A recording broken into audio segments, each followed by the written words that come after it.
आज के क्लास में हम लोग प्रतिरक्षा तंत्र के बारे में समझने वाले हैं, जिसको इंग्लिश में इम्यूनिटी बोलते हैं। हम लोग को बीमारियों से लड़ने की जो क्षमता होता है वो हम लोग के शरीर के अंदर होता है। तो उसी के बारे में हम लोग जानने वाले हैं कि प्रतिरक्षा तंत्र हम लोग शरीर में किस प्रकार का होता है, उसको हम लोग समझने वाले हैं। इसको हम लोग असंक्राम्यता भी कहते हैं। इसको हम लोग असंक्राम्यता भी कहते हैं, मतलब संक्रमण से जो बचाने का काम करता है। तो असंक्राम्यता या प्रतिरक्षा तंत्र हमारे शरीर की संक्रमण से रक्षा करता है। तो वही चीज़ लिखा हुआ है, जो भी हम लोग शरीर का जो संक्रमण बीमारी होता है उससे बचाने में जो हम लोग को मदद करता है वो हम लोग शरीर के अंदर क्या होता है, प्रतिरक्षा तंत्र होता है। हम लोग शरीर के अंदर क्या होता है, प्रतिरक्षा तंत्र होता है जो संक्रमण से बचाता है। तो हम लोग शरीर में हर एक प्रकार की चीज़ें बना हुआ है। हम लोग प्रतिरक्षा तंत्र कितना मजबूत है, कितना स्ट्रांग है, वो हम लोग के शरीर पर डिपेंड करता है कि हम लोग पौष्टिक आहार के रूप में क्या क्या ले रहे हैं।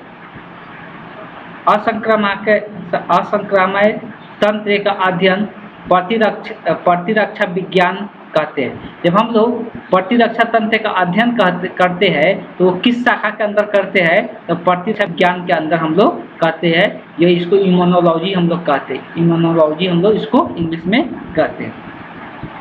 इसके विभिन्न कार्यकलाप द्वारा हम वातावरण में उपस्थित विषाक्त भोज्य पदार्थ, रसायन, पोलन, सूक्ष्म जीवों से रक्षा करता है। तो हम लोग जितना भी विषाक्त मतलब जहरीला भोज्य पदार्थ या कोई ऐसा विषाणु वगैरह या कोई रसायन वगैरह या कुछ कोई सूक्ष्म जीव, ये सबसे ये क्या करता है, हम लोग को रक्षा करता है। जो प्रतिरक्षा तंत्र का बात करेंगे तो वो दो प्रकार का होता है। एक अंतर्जात होता है, एक होता है उपार्जित होता है। एक अंतर्जात होता है जो हम लोग शरीर में पहले से रहता है। उपार्जित मतलब जो हम लोग बाहर से हम लोग बाद में हम उसको एडॉप्ट करते हैं, उसको बाहर से हम लोग एक्वायर्ड करते हैं। ठीक है, तो दो प्रकार के प्रतिरक्षा तंत्र होता है। तो शॉर्ट नोट बनाते चलना है कि प्रतिरक्षा तंत्र हेडिंग डालना है, प्रतिरक्षा तंत्र।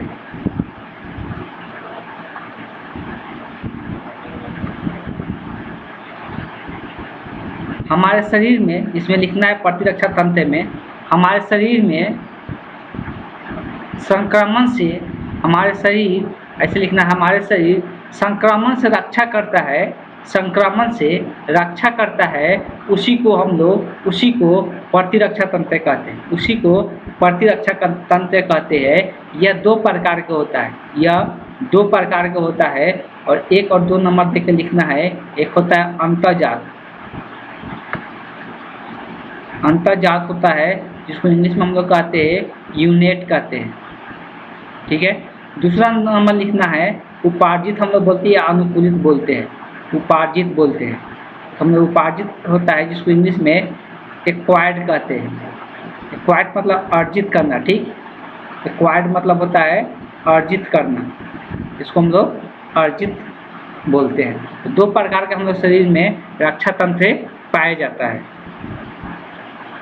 हम ये जानते हैं, ये दोनों लिख लेना है।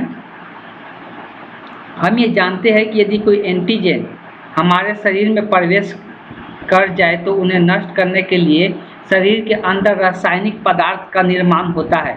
तो हम लोग शरीर में रासायनिक पदार्थ बनता है, उसी को जिसको हम लोग क्या कहते हैं, एंटीबॉडी के नाम से जानते हैं। यह विषैले पदार्थ को उदासीन कर देता है। ये विषैले पदार्थ को क्या कर देता है, उदासीन कर देता है। उससे मिलकर अप्रभावी बना देता है, मतलब उसको जो प्रभावी वाला जो विषैले पदार्थ है उसको अप्रभावी बना देता है। तो इसी को हम लोग प्रतिरक्षा की यह सामान्य क्रिया विधि होता है। तो प्रतिरक्षा हम लोग शरीर में किस प्रकार से होता है, तो हम लोग शरीर में क्या होता है, एंटीबॉडी होता है। एंटीबॉडी एक पदार्थ होता है, ये पदार्थ हम लोग शरीर में बनते रहता है। एंटीबॉडी पदार्थ होता है जो हम लोग शरीर में बनते रहता है। ठीक है, और ये कोई एंटीजन, अब दो शब्द याद रखना है। एंटीजन वो होता है जो विष होता है, यहाँ पर लिखा है ना, एंटीजन का मतलब होता है विष, जो हम लोग के शरीर में आकर क्या करता है, रोग को फैलाता है। तो उसको खत्म कौन करता है, तो एंटीबॉडी करता है। कौन करता है, एंटीबॉडी करता है। तो थोड़ा सा एक शॉर्ट नोट लिख लेना है किसके बारे में, एंटीबॉडी के बारे में। एंटीबॉडी, एंटीबॉडी हेडिंग डाल के इसको हमको यहाँ से लेके यहाँ तक लिख लेना है। ये सब इंपॉर्टेंट टर्म है, इसीलिए लिखने के लिए बोल रहे हैं। ठीक है, तो ये एंटीबॉडी यहाँ से यहाँ तक लिख लेना है। हम जानते हैं कि यदि कोई एंटीजन मतलब विष हो गया, जो बेकार के पदार्थ होता है, जो हम लोग के शरीर के लिए क्या होता है, हानिकारक होता है तो उसको नष्ट करने के लिए हमारे शरीर में कुछ रासायनिक पदार्थ उत्पन्न होते हैं जो उसको नष्ट करते हैं, उसको ख़त्म करते हैं, तो उसी को हम लोग क्या कहते हैं, एंटीबॉडी के नाम से जानते हैं। ठीक है, बात क्लियर है? आगे चलते हैं। अब हम लोग पढ़ने वाले हैं अंतर्जात प्रतिरक्षा। अंतर्जात प्रतिरक्षा, तो एक नंबर हेडिंग डाल लेना है, तो अब यहाँ पे हेडिंग डालने की जरूरत नहीं है, अब इसको समझने की कोशिश करते हैं। अंतर्जात जो प्रतिरक्षा के अंदर, ये शरीर के अंदर बाहरी कारकों में प्रवेश करने नहीं देता है। अब देखो, ये इसका काम होता है कि जो बाहर के कारक होता है, बाहर के जो बेकार चीज़ें होता है वो शरीर के अंदर नहीं जाने देता है। और इसका बात करेंगे तो ये खुद का 4 प्रकार होता है। इसका ये खुद 4 प्रकार का होता है। ये बैरियर का काम करता है, रोधिका का काम करता है, रोकने का काम करता है। सिंपली ये भाषा में बोल सकते हैं कि ये रोकने का काम करता है। कोई भी शरीर के अंदर जो कारक होते हैं, जो हम लोग शरीर के लिए हानिकारक होता है, उसको शरीर के अंदर जाने से रोकता है। जो कि कितने प्रकार का होता है, तो ये टोटल 4 प्रकार के होते हैं। तो ये कुल 4 प्रकार के देखने को मिलता है। तो पहला है इसमें शारीरिक क्रियात्मक रोधिका। शारीरिक क्रियात्मक रोधिका, अब ये क्या होता है, तो शरीर क्रियात्मक रोधिका के अंतर्गत शरीर का श्रवण, ताप, पीएच, रोगजनक, सूक्ष्म जीव की वृद्धि इसका उदाहरण है। आमाशय में उपस्थित सूक्ष्म जीव का आमाशयिक अम्लीयता से नष्ट हो जाना, इंटरफेरॉन जैसे ग्लाइकोप्रोटीन वायरस द्वारा संक्रमित कोशिका निकलकर निकटवर्ती कोशिका में वायरस द्वारा संक्रमित होने नहीं देना। अब देखो इसका काम क्या क्या है।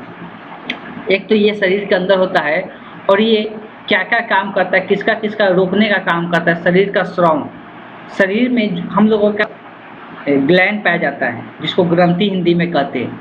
तो जो ग्रंथि होता है, और वैसे उस ग्रंथि से कोई ना कोई पदार्थ स्रावित होता है, तो उसको नियंत्रित करके रखता है कि हम लोग शरीर में वो पदार्थ एक नियमित मात्रा में स्रावित होना चाहिए। ऐसा नहीं न ज़्यादा होना चाहिए, नहीं कम होना चाहिए। तो इसको जो नियंत्रित करके रखता है वो क्रियात्मक रोधिका होता है। शरीर का तापमान को भी नियंत्रित करके रखता है कौन, शारीरिक क्रियात्मक रोधिका। शारीरिक क्रियात्मक रोधिका ही तापमान को भी हम लोग क्या करता है, इसलिए हम लोग तापमान, शरीर का तापमान फिक्स रहता है 37 डिग्री सेल्सियस। हम लोग लगभग डिग्री सेल्सियस में बात करें तो, अगर फ़ारेनहाइट में बात करें तो 97 या 98 के आसपास होता है हम लोग शरीर का, और उसको ये नियंत्रित करके रखता है। और शरीर का पीएच मान में भी बदलाव करने नहीं देता है। कोई रोगजनक सूक्ष्म जीव में वृद्धि करने नहीं देता है, जो रोग को फैला सके उसको ये रोकने का काम करता है। ठीक, तो ये किसका पार्ट है, तो अंतर्जात प्रतिरक्षा तंत्र का पार्ट है, जिसमें हम लोग शारीरिक क्रियात्मक रोधिका के बारे में पढ़ रहे हैं। तो ये सब चीज़ों से क्या करता है, लड़ने का काम करता है। 2 नंबर जो है शारीरिक रोधिका, दूसरा क्या है, शारीरिक रोधिका। शारीरिक रोधिका बाहरी कारकों को भीतर अंदर नहीं जाने देता। कोई भी बाहर से अंदर नहीं जाने देता है। जो भी अगर हम लोग के लिए शरीर के लिए हानिकारक है उसको शरीर के बाहर ही रोक देता है, अंदर जाने नहीं देता है। तो शारीरिक रोधिका कौन होता है, त्वचा होता है हम लोग का। स्किन जो होता है, तो त्वचा भी हम लोग क्या करता है, बेकार के पदार्थ को शरीर के अंदर जाने से रोकता है। म्यूकस भी होता है, म्यूकस झिल्ली। म्यूकस झिल्ली बोलते हैं जो हम लोग का क्या होता है, नाक से हम लोग बोल सकते हैं, नाक से भी हम लोग देखते रहते हैं म्यूकस निकलते रहता है। ठीक, जो क्या करता है कि ये क्या करता है, कोई भी गंदगी को बाहर ही सोख लेता है, अंदर जाने नहीं देता। तो हम लोग बोलते हैं, जो हम लोग से नाक से निकलता है, बहते रहता है नाक, तो उसको हम लोग म्यूकस कहते हैं। तो म्यूकस का भी काम कुछ होता है, ऐसे ही बेकार की चीज़ नहीं है शरीर के लिए। हम लोग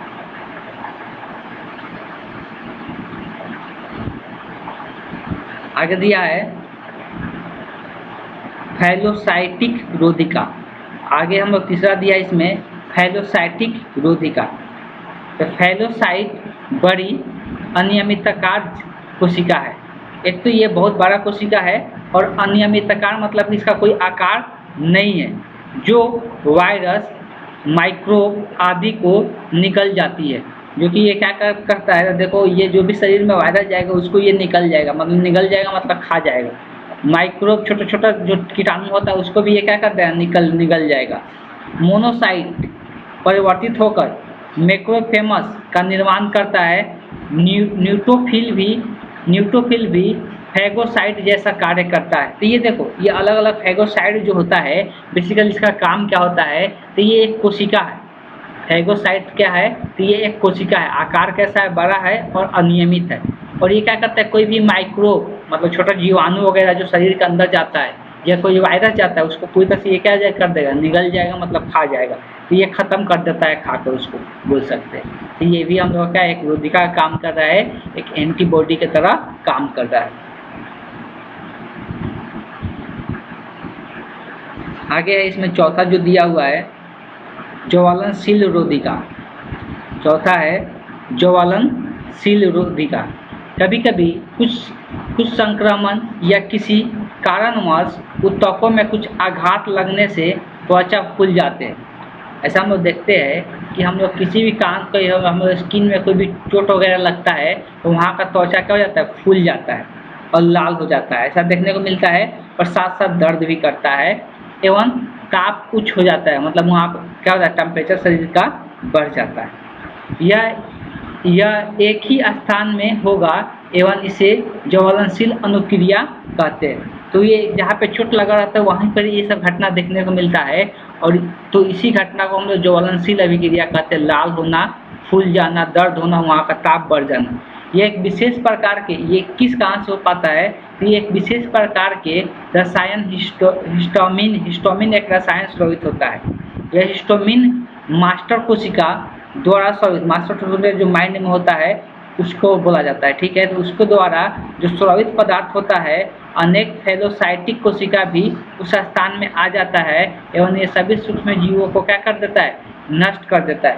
तो ऐसा क्यों होता है, तो ये सब होना भी जरूरी है, लाल होना। इसलिए उसी से क्या होता है, वहाँ पे कुछ एक हिस्टोमिक चीज़ आता, पदार्थ आता है जो क्या करता है, वहाँ का जो भी सूक्ष्म जीव होता है जो हम लोग के लिए हानिकारक होता है उसको नष्ट करने में ये मदद करता है। इसके अलावा कुछ प्राकृतिक किलर कोशिकाएं भी ट्यूमर वायरस से संक्रमित कोशिका को क्या करता है, तो कुछ प्राकृतिक किलर वायरस भी पाया जाता है कि ट्यूमर वगैरह को खत्म करता है या वायरस वगैरह को क्या करता है, खत्म करता है। ये लक्षण कोशिका की झिल्ली में छिद्र बना देते हैं जिससे जल लक्ष्य कोशिका में चला जाता है और इन कोशिका धीरे धीरे फूल का क्या हो जाता है, फट जाता है। तो यहाँ पर दिया हुआ है कि ये ट्यूमर वगैरह जिसमें होता है उसको ये खत्म करता है, उसको हम लोग किलर कोशिका के नाम से भी जानते हैं।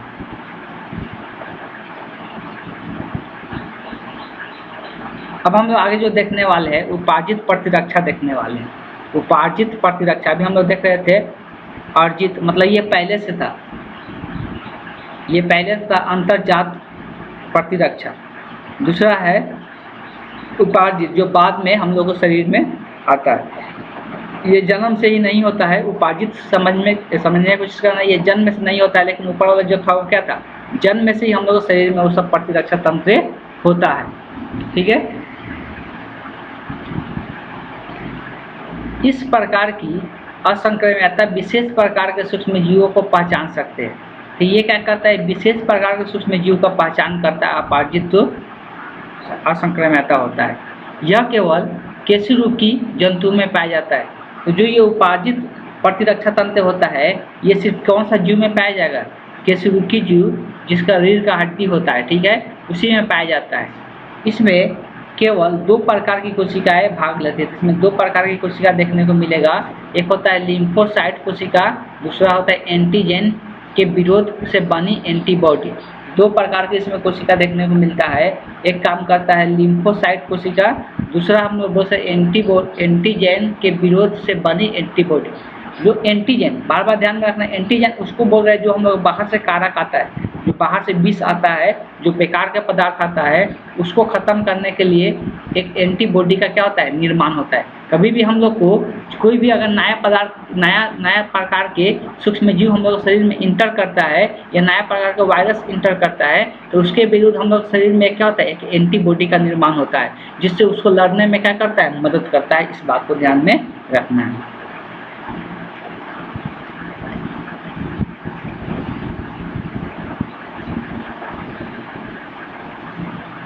आगे जो पढ़ना है, अब यहाँ पर टी लिम्फोसाइट कोशिका के बारे में सबसे पहले हम लोग पढ़ना है। तो बेसिकली जो टी लिम्फोसाइट कोशिका होता है ये टी लिम्फोसाइट बोले या टी कोशिका के नाम से भी जानते हैं। ये दो प्रकार का होता है, एक टी कोशिका होता है, एक बी कोशिका होता है। एक टी कोशिका होता है और एक बी कोशिका होता है। लिम्फोसाइट जो कोशिका होता है ये टी कोशिका देखने को मिलता है, एक टी कोशिका है। दूसरा जो होता है बी कोशिका होता है, बी कोशिका है। दूसरा जो होता है बी कोशिकाएं होता है। दोनों प्रकार के लिम्फोसाइट एक असंक्राम्यता में भाग लेने वाले अन्य सभी कोशिका अस्थि मज्जा में बनते हैं। तो देखो ये इसका निर्माण अगर कोई पूछेगा तो इसका निर्माण कहाँ पे होता है, तो अस्थि मज्जा में होता है। हड्डी का जो अस्थि मज्जा होता है उसी में इसका निर्माण होता है, अस्थि मज्जा। ये हड्डी का जो अस्थि मज्जा होता है उसमें इसका निर्माण होता है। कोशिका के बनने की इस प्रक्रिया को, जब कोशिका ये बनता है तो इस प्रक्रिया को हम लोग क्या कहते हैं, हीमेटोपोएसिस कहते हैं, हीमेटोपोएसिस कहते हैं इसको हम, ठीक। अब जो इसमें जो टी लिम्फोसाइट होता है ये अस्थि मज्जा में उत्पन्न होकर, कहाँ पे इसका निर्माण होता है, अस्थि मज्जा में होता है। अस्थि मज्जा में उत्पन्न होकर थाइमस से गुजरते हुए इस समय यह विशेष एंटीजन के विरुद्ध पहचानने की क्षमता अर्जित करता है। अब देखो बेसिकली टी लिम्फोसाइट का काम क्या होता है, तो कोई अगर बाहर से एंटीजन आ रहा है, कोई अगर बाहर से, हम लोग बार बार बोले एंटीजन का मतलब कोई विषाक्त पदार्थ, बाहर से कोई हम लोग शरीर में एक एंटीजन अगर इंटर कर रहा है तो इसको पहचानने का काम कौन करता है, टी लिम्फोसाइट करता है। इसके पहचानने का काम टी लिम्फोसाइट करता है, इस बात को ध्यान में रखना है। अब देखो बी लिम्फोसाइट क्या करता है, तो बी लिम्फोसाइट अस्थि मज्जा में बनता है। ये भी कहाँ पे बनता है, तो ये भी अस्थि मज्जा में ही बनता है। टी या बी का बात बोले तो दोनों का दोनों अस्थि मज्जा में ही इसका निर्माण होता है। विशेष प्रकार के एंटीजन के लिए जब विशेष एंटीजन इसे सक्रिय करता है तब बी कोशिका विभाजन होने लगती है और प्लाज्मा कोशिका बनाती है जो एंटीबॉडी का निर्माण करती है और रुधिर द्वारा संक्रमण की जगह पर पहुंच जाती है। अब देखो इसका काम क्या होता है। सबसे पहले टी लिम्फोसाइट का काम होता है, कोई भी अगर बाहर से एंटीजन आया उसको पहचान लेता है। पहचानने के बाद बी लिम्फोसाइट का निर्माण होता है और इसी से क्या होता है, एंटीबॉडी का निर्माण होता है। यही क्या करता है, एंटीबॉडी निर्माण करता है। और ये किस लिए निर्माण करता है एंटीबॉडी का, तो जो बाहर से एंटीजन आया है उसको खत्म करने के लिए ये क्या करता है, एंटीबॉडी का निर्माण करता है बी लिम्फोसाइट। दोनों ध्यान में, दोनों को समझ लेना है, दोनों को ध्यान में भी रखना है। दोनों का काम क्या होता है तो ध्यान में रखना है।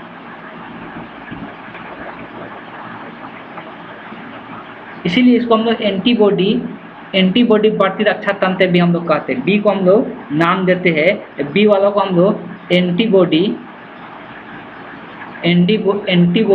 प्रतिरक्षा तंत्र के नाम से भी हम लोग जानते हैं। इसलिए कि यही प्रतिरक्षा तंत्र का क्या कर रहा है, निर्माण कर रहा है। यही प्रतिरक्षा तंत्र का क्या कर रहा है, निर्माण कर रहा है। इस बात को समझना है।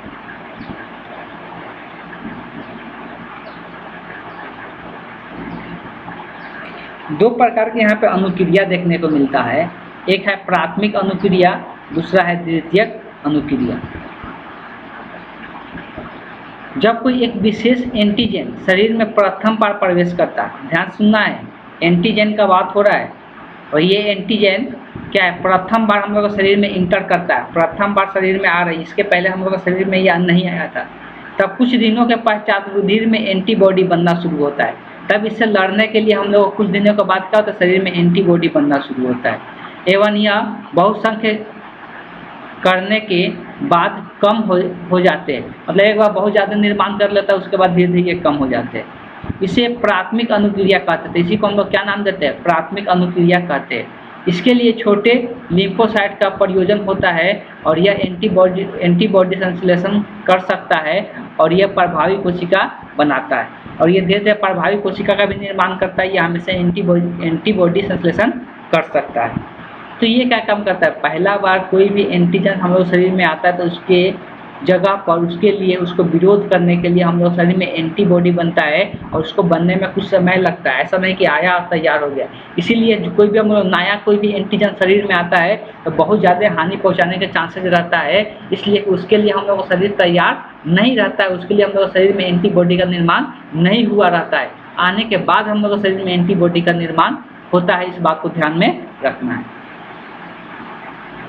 अगर द्वितीयक अनुक्रिया का जब वह व्यक्ति दोबारा उसी एंटीजन का द्वारा संक्रमित होता है तब 2 से 3 दिनों में एंटीबॉडी का संश्लेषण ज़्यादा होने लगेगा और इस द्वितीयक अनुक्रिया कहते हैं। आप देखो अभी जैसे दूसरा बार एंटर करेगा ना तो अब उसको पहचान चुका है, और उस टाइप का एंटीबॉडी भी बन चुका है शरीर में, तो फिर से दोबारा निर्माण करने में थोड़ा सा भी ज़्यादा समय नहीं लगेगा।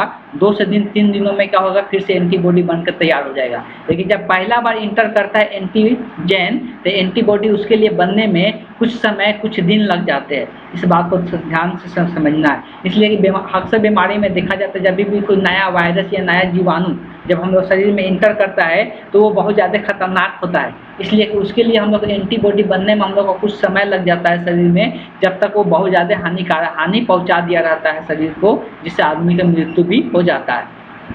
लेकिन अगर दूसरा बार अगर हम लोग शरीर में इंटर कर रहे हैं तो उसको पहले से पहचान लिया है हम लोग का शरीर, तो उसके लिए पहले से तैयार रहता है और 2 से 3 दिनों में क्या करता है, एंटीबॉडी का निर्माण कर देता है। ठीक, आई थिंक आप लोगों को अब समझ में आ गया होगा कि एंटीबॉडी क्या होता है।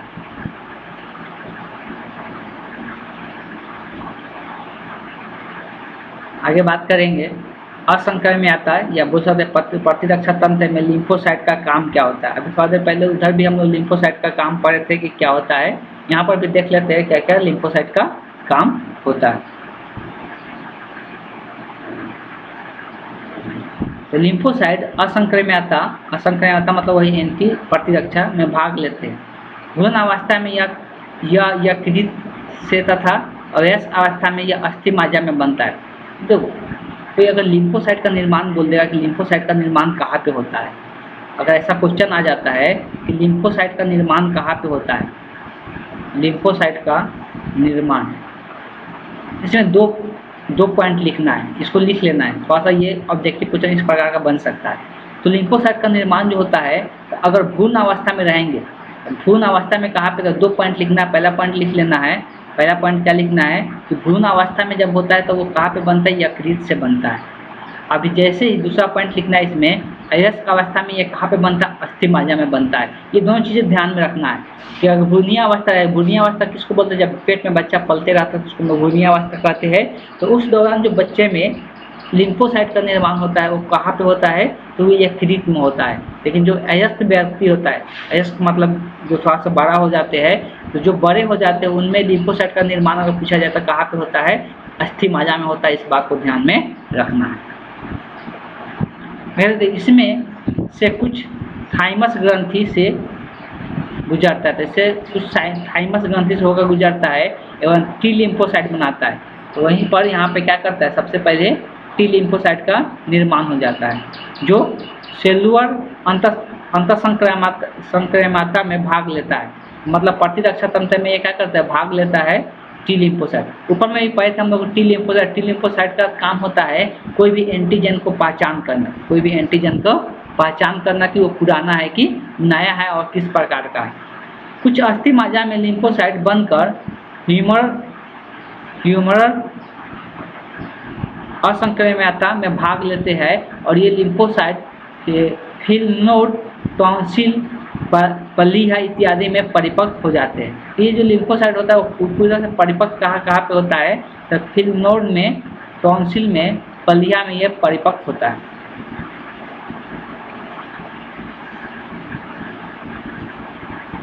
शरीर में विभिन्न प्रकार के टी लिम्फोसाइट होते हैं। अब टी लिम्फोसाइट भी अलग अलग प्रकार के हम लोग शरीर में होता है, क्योंकि प्रत्येक लिम्फोसाइट एक विशेष एंटीजन के लिए विशिष्ट होता है। अब यहाँ पर साफ साफ लिखा हुआ है कि हर एक एंटीजन को पहचानने के लिए अलग अलग लिम्फोसाइट होते हैं। हर एक एंटीजन को पहचानने के लिए अलग अलग एंटीजन को पहचान करने के लिए अलग अलग लिम्फोसाइट पाया जाता है, टी लिम्फोसाइट। इस बात को ध्यान से सुनना है कि प्रत्येक एंटीजन को पहचानने के लिए अलग अलग टी लिम्फोसाइट होता है। जब एंटीजन द्वारा टी लिम्फोसाइट का उद्दीपित होता है, जब कोई एंटीजन आता है तो टी लिम्फोसाइट का होता है, उद्दीपित होता है मतलब वो अपने आप को एनर्जेटिक बनाता है, तब यह टी लिम्फोसाइट के क्लोन का निर्माण करता है। तो उसी दौरान क्लोन मतलब होता है हूबहू टी लिम्फोसाइट अलग अलग बनना शुरू हो जाता है। एक विशेष एंटीजन के लिए ये क्लोन समान होते हैं, तो ऑब्वियस है कि अगर एक विशेष मतलब एक निश्चित वाला एंटीजन पर कार्य कर रहा है तो उसमें जितना भी टी लिम्फोसाइट बनेगा सबके सब क्या होगा, समान देखने को मिलेगा। लेकिन इनमें भिन्न भिन्न कार्य होते हैं, लेकिन सबका कार्य क्या होगा, अलग अलग होगा। टी लिम्फोसाइट निर्मित कोशिकाओं का निर्माण करता है। अब टी लिम्फोसाइट यहाँ पर देख सकते हैं अलग अलग कोशिका का निर्माण कर रहा है, सबका अलग अलग कार्य होगा। तो टी लिम्फोसाइट सबसे पहले किलर कोशिका एक बना रहा है, फिर सहायक कोशिका बना रहा है, फिर एक रुधिरी कोशिका बना रहा है, और कुछ टी लिम्फोसाइट मेमोरी कोशिका का निर्माण कर रहा है, मेमोरी कोशिका का निर्माण कर रहा है। तो कुछ ये अलग अलग लिम्फोसाइट कोशिका का नाम दिया हुआ है, सबका काम अलग अलग हुआ।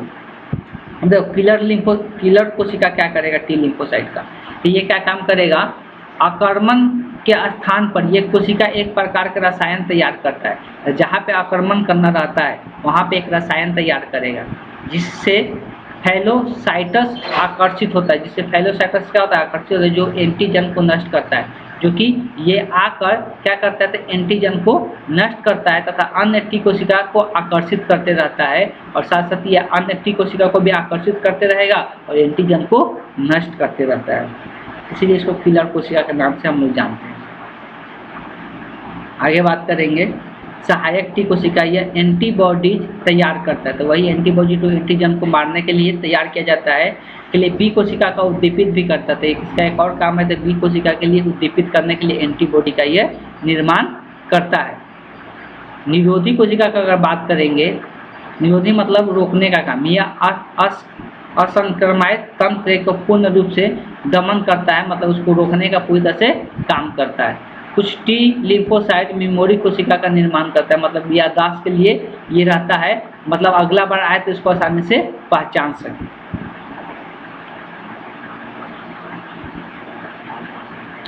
जब एक एंटीजन विशिष्ट बी लिम्फोसाइट एंटीजन द्वारा उद्दीपित होता है तब विभक्त होकर एक प्लाज्मा और मेमोरी बनाता है। जो प्लाज्मा कोशिका प्लाज्मा क्लोन का निर्माण करता है जो एंटीबॉडी तैयार करता है। तो वही चीज़ यहाँ पर लिखा हुआ है, बी लिम्फोसाइट का काम ही होता है जो एंटीबॉडी का निर्माण करता है, और ये 1 सेकंड में लगभग 2000 अणु का निर्माण कर लेता है। 1 सेकंड में लगभग 2000 अणु का निर्माण कर लेता है। इसके बाद हम लोग का जो टॉपिक पढ़ना है एंटीजन और एंटीबॉडी के बारे में पढ़ना। एंटीजन मतलब जो